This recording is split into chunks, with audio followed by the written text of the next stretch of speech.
Welcome to this initiative on the Tech Talk series. This is the first Tech Talk series which we're getting initiated of. So, as formally I invite Anish to welcome our guest Ashwin to this event. He's going to talk to us about Addoston BOT. Sure. And I'll introduce quickly profile about Ashwin as well. Sure. Anish. Thanks, Mangesh. Thanks. So good afternoon all. I know it's a difficult session after lunch. Even I have had come with a heavy lunch, so I know it's going to be difficult. But I'll give a context on why we are doing this, and then before I formally welcome Ashwin. So in a month from December to February, I did a lot of one-on-ones. Right? I think I met some of you in the one-on-ones, and the idea was to get your inputs on what else we can do. And one of the feedback which was consistent and constant from all of you was, while we work on one account, one project, on one specific technology, we do want to learn about what other technologies are going on, what's happening on the other technologies, what the trends about. So what I have started doing as an initiative is to have this Tech Talk series, right? Where every fortnight, the idea is somebody from our team within Indicom, every fortnight somebody will come and talk about it. Like somebody from Actian can come and talk about Hadoop, somebody from AHM can come and talk about Salesforce, somebody from Moto can come and talk about AngularJS. So the idea is every fortnight, somebody from within our Indicom team come talk about one of the technology, what's special about the technology, what's trending in that technology, like, what is different about the technology, so that everybody, all of us, get to know other technologies while we work on another project. Right? So the idea was to start off with having one external speaker, and I'm very thankful to Mangesh to have arranged Ashwin to come and talk to all of us. So pay attention to that, and I formally welcome and thank Ashwin. I know it's not easy to come on a weekday and from your busy schedule, so thank you very much, and I welcome you all, and I'm sure all of us will enjoy the session. Okay, thank you. Thank you. Before I formally hand it over to Ashwin, I'll just give you a quick snapshot of Ashwin's profile. I'm sure you've seen his profile, but to talk about it, he's been in the corporate world heading a lot of major initiatives in business strategy. Now, that's his profession as such with us. And with technology and other areas, he's been purely doing it out of passion. Anything and latest trending technologies, he's all the time aware with it, and he all the time shares a lot more information about what's trending, how is it going to happen. And he's done a deep dive in each of these subjects. And that's how he's chosen as the topic of Addoston BOT as well. And so welcome him, join hands to welcome him, get formally started. Over to you, Ashwin. Thanks, Mangesh. Thank you, Anish. Hi, everyone. I'm Ashwin, and I'm sorry about the Friday afternoon distraction that was going on. But like Mangesh just said, this is, prior to that, Anish said, I think there's a great initiative to get people to share what each of you are experts in, what each of you know, because if you don't share knowledge, it's completely wasted at the end of the day. And that's the only reason I'm here today, is because I love learning new things. I love forcing myself on other people and telling them what I've learned about new things, whether I'm good or bad at it, because that's the whole part of learning for me as well, is that unless I come and tell people what I think something means, I'm not going to know if I'm going in the wrong direction. I don't know what I'm understanding is right or wrong. So that's the only reason I do this. I don't do this very often, but that's the only reason I do this. And when Mangesh and GN offered me an opportunity to come and speak to all of you, I said, sure, why not? And I wanted to use this opportunity to learn something new, hence the bot. And there's a lot of talk about chatbots, there's a lot of talk about what it's going to do to the world, how it's going to transform business and everything else. So the past few weeks for me have been a learning curve for myself in this subject, and I'm going to try and share with you why I think this is a very relevant subject today for anybody in technology, whether you're dealing with B2C technology or you're dealing in the enterprise space, why this is such a relevant concept today. We're not sure how it's going to turn out. We're not sure of the success. This is pretty conceptual in a lot of its theories, but I'm going to try and share with you why I think it's the next big thing and which direction it could take. There are multiple directions it could take, and how should we be looking at harnessing what's happening here. Sure, this works? Yeah, it works. All right, can all of you see this? Yeah, make it slightly easier to see. Is it okay? Yeah. Oh, this one? No. This off? Yeah. Okay. So, sorry. Come. All right, so I just want to start with a question. And what if everyone attending this session, Anish turns suddenly very generous and said, everyone in this session gets a free iPhone. No, Oprah Winfrey style.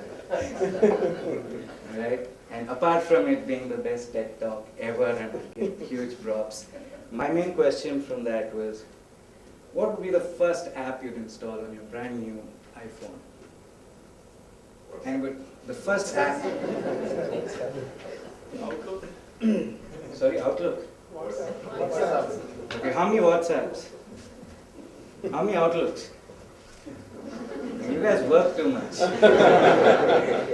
Okay, WhatsApp, great. So, I would venture that if you go out in the world and ask anybody in any industry, anywhere, what's the first app you're going to install?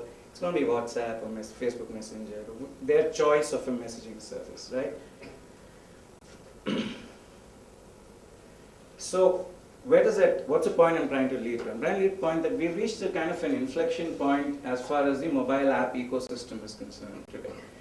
Now, the WWDC just concluded. All of you know what the WWDC is, right? Anybody who doesn't know? They show of hands. It's okay if you don't know. Okay, it's the annual Worldwide Developer Conference hosted by Apple, and that's where they showcase everything new that Apple is doing. So this year iOS 10, what they've done to Siri was a big showcase this year. What they're doing even on their desktop space or their laptop space, they showcase all their software developments. So this is just an update. It just got over last week. It just happened last week, in fact. So, as per Tim Cook's announcement, 2 million apps were downloaded. Sorry, 2 million apps. The App Store hosts 2 million apps today, and they've been downloaded 130 billion times. Okay, through the existence of the App Store. So $50 billion so far have been paid to developers as part of their revenue sharing agreement with developers. I know that Google Play Store has a similar number of apps on the Play Store. It's about 2 million apps. Google is not. I don't have the revenue figures and what's their revenue sharing agreement. So what's wrong with this mobile app space? Why are we talking about this? So there's been a lot of, and I don't know if you guys have been following it, there's been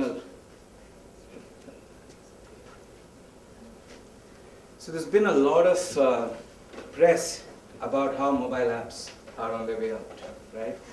And if these are the figures, why is there so much press about it? So if you go into the available statistics, a recent economist report actually went into some of the stats around the mobile app economy. They said of this $50 billion, or whatever the figure was, half of it went to just 20 developers. Okay, so you have some big apps which have sold a lot. You have, probably out of the 2 million, you have 1.8 million apps which don't make money. Okay, so building and promoting apps is getting extremely expensive for people, whether it's corporates or it's individual developers. It's getting very expensive.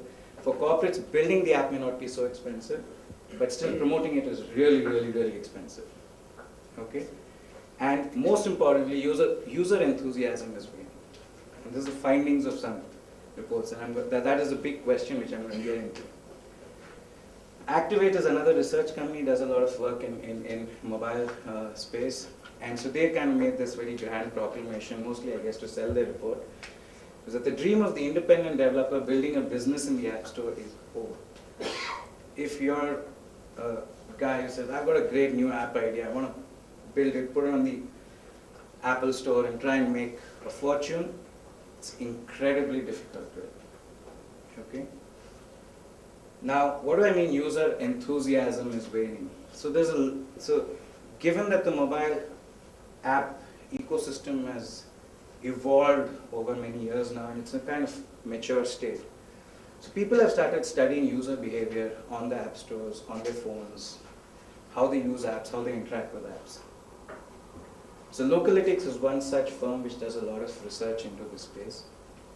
So they are, after a long amount of research, in May they published a report, and this was the startling. You will find this being the same phrase being pushed by every tech reporting house, because this was really startling to everybody. that 1 in 4 users will launch any app they download. There's a 25% probability they will use that app one time and never use it again. Okay, the same study found that 62% of the people they studied, they used an app a maximum of 10 times. And this was done across 37,000 mobile applications and about 2 million smartphone users. So it wasn't a very small study by any stretch. Now, of course, the hoopla was all about, no, but social media is where everything is happening. You have got to be, if you're a company marketing your products or your services, and you don't have a good social media strategy, you're dead. Right? So people are looking also increasingly at, is the social media really as good as people have been proclaiming it to be? And in the similar time frame, around April, May of this year, SimilarWeb came up with their own study where they studied the usage patterns of social media, again across more than 1 million people. And this was a part I found good about the study was the representative countries they took, and I think it was a really smart choice of countries. They took the US, the UK, Germany, Spain, Australia, India, South Africa, and Brazil. This represents the mass of your mobile phone usage. Okay, so this is a very smart choice of countries, and that's what, to me, lends credence to the findings that they came up with. So as you can see, the current installs for the big four, what they call social media, which is Facebook, Twitter, Instagram, and Snapchat, it decreased 9% year on year. Granted, this is only among Android users, but there's no reason to expect that Apple users would have a different profile altogether. Also interestingly, this is on installs, that is how many people have the application installed. Right? Then they went into usage. And they found that, and they measured usage by how many minutes a week a person spends on the app. And they found that usage has crashed, and this is why you will see post such reports, Twitter stock prices have also crashed. Twitter was down 23, people are just not spending time on Twitter. Right? People are following 1.5 million other people on Twitter, but no one's really spending any time on Twitter. Okay? Instagram as bad, worse, Snapchat bad, Facebook comparatively better, but still down 8% year on year. So where am I getting at? And what are people trying to get at? People are trying to get at the point, say that, listen, your mobile ecosystem has matured incredibly fast. It's matured so fast that people were still thinking it's time to get onto that bus, and people are already trying to get off that bus. Okay, so you have this strange situation where a market has evolved and matured and become boring in an incredibly short amount of time. So what are people talking about now? And so I like this term again. They call it the dark social. Okay, it's got this nice sinister feel to it, right? That you're doing something illegal. But essentially, dark social is not. It's just a term they use for anything that's not on a public forum. It could be email. Email is dark social. It could be private browsing. And strangely enough, you will find that a lot of marketers, one big problem marketers are facing today, the businesses you guys develop IT solutions for and their marketing people they're facing, strangely there's a number of people who use private browsing sessions. Even on their desktop, Internet Explorer or Firefox or whatever it is, on the browsers. That has gone up significantly. You can't, so once someone enters a private browsing session, you're losing the ability to market to them again and again because you can't store cookies, you can't do all that stuff. Messaging, instant messaging is also broadly dark social because it's a one-to-one form of communication. So how does the dark social or instant messaging look like today? And again, I go back to the Economist report which came out. And see, over 2.5 billion people on this planet have at least one messaging app installed. That is a massive number of people. And in 2 years, they expect this number will touch 3.6 billion, right, which is half the world's population today. The growth rates have been phenomenal, and the usage, so they found out that WhatsApp users on an average spend nearly 200 minutes each week using the service, and for us Indians, I think that's on the lower side. I mean, my mom spends more time than that on WhatsApp. So, yeah, but the growth has been just tremendous.